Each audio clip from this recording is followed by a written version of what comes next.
জামাতে ইসলামের আমির শফিকুর রহমানের সঙ্গে ভারতীয় কূটনীতিকের যে সাক্ষাতের কথা গণমাধ্যমে এসেছে সেটি নিয়ে এবার মুখ খুলেছে নয়াদিল্লি। জামাত আমির রয়টার্সকে জানিয়েছিলেন ২০২৫ সালে তার বাইপাস সার্জারির পর ভারতের একজন কূটনীতিকের সঙ্গে বৈঠক করেছিলেন তিনি। অন্যান্য দেশের কূটনীতিকেরা যেমন প্রকাশ্যে তার সঙ্গে সৌজন্য সাক্ষাৎ করেন, ভারতীয় কূটনীতিক তেমনটি করেননি, অর্থাৎ বিষয়টি গোপন রাখতে বলেছিলেন।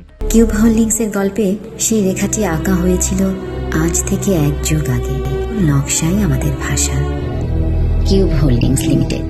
সাক্ষাৎকারটি প্রকাশিত হওয়ার পর বেশ আলোচনার সৃষ্টি হয়। পরে নিজের ভেরিফাইড ফেসবুক পেজে এ নিয়ে ব্যাখ্যাও দেন জামাত আমির। এর প্রায় ২ সপ্তাহ পর ভারতের পররাষ্ট্র মন্ত্রণালয় থেকে বক্তব্য এলো সেই সাক্ষাৎ নিয়ে।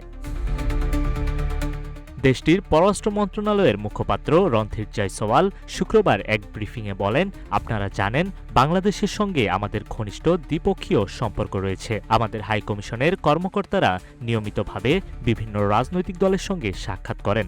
জামাত ইসলামীর সঙ্গে ভারতের এই যোগাযোগকেও সেই প্রেক্ষাপটেই দেখা উচিত। এটি ছিল নিয়মিত কূটনৈতিক যোগাযোগেরই একটি অংশ।